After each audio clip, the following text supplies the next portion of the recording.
Hey guys, this is Sunsfan with an update to some of the heroes that were changed in the 6.79 update. Keep in mind that this is not a full list, but rather the highlights. Axe has had a lot of tweaks this patch, but as this is a highlight video, we will focus on some of the changes to Culling Blade. The threshold has been nerfed from 625 to 450, but if you're successful in killing someone with it, then it will not go on cooldown.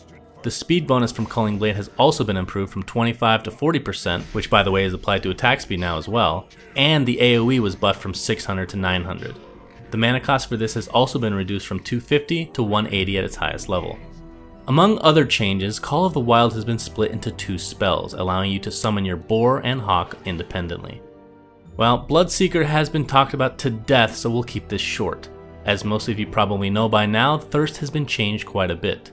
The HP threshold has been increased, and speed bonus reduced. But the bonus not only stacks now, but the 522 move speed cap is completely removed, allowing you to speed around the map. Aghanims was a huge change for Brewmaster, but as that was already listed in our Aghanims update video, we'll focus on Drunken Haze, which has now been turned from a single target spell to one with a 200 AoE. Broodmother's Spin Web now has a much larger AoE, being increased from 650 to 900. It also no longer destroys trees, but allows Broodmother to have completely unobstructed movement while under the web, meaning she can walk over cliffs, trees, and everywhere in between. An underrated buff is that Clinx's Searing Arrows have not only been increased in damage, but are no longer blocked by magic immunity. Dazzle's Poison Touch has been reworked to be more of an offensive spell early on, as the damage has been almost doubled to 14, and the slow will last for 3 seconds instead of 1 at level 1. Perhaps not a direct nerf to Huskar, it is a nerf nonetheless. As of this patch, you will no longer be able to orb attack while attack restricted, which for Huskar relates to ethereal form.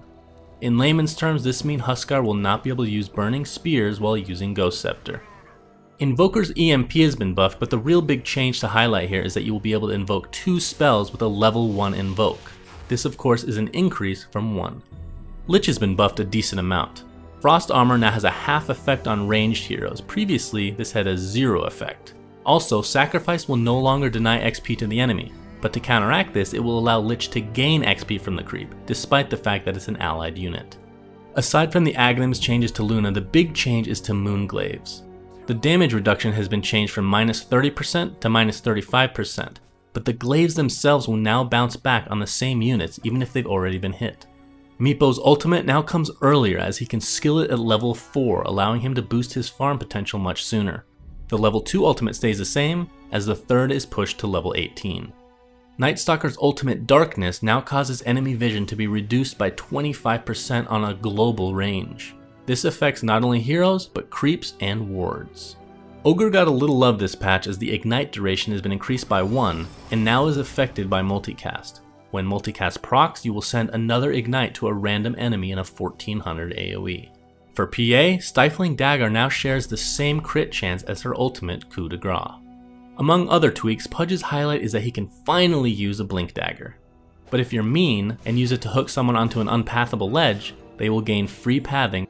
Pugna has had a lot of little buffs. The cool one to highlight is that his life drain will now start restoring mana to you if you're using it on a full HP hero.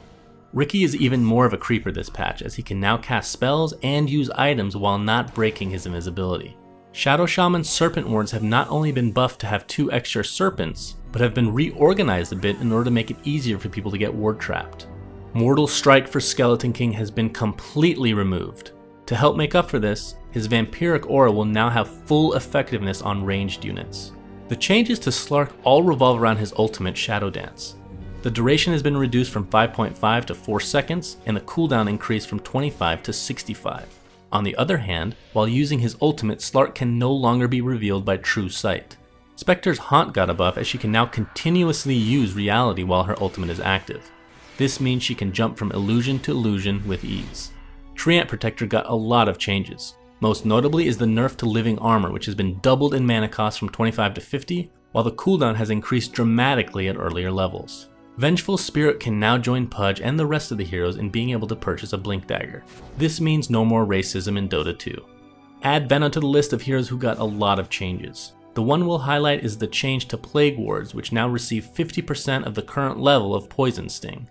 Focus Fire, which of course is Windrunner's ultimate, will now remain sticky to the target you cast it on. This means alternating auto attacks is now possible, as you can just resume with the bonus attack speed. Wisp, which I will never call by his other name, has received a nerf in the fact that Tether will no longer stun, but instead apply a minus 100% movement and attack speed slow to enemies. Thanks for watching, guys. As this was a highlight video, we did not go over every change, some of which are very important. If you want a more detailed analysis of the patch notes, be sure to watch the video that includes Purge, Blitz, and myself.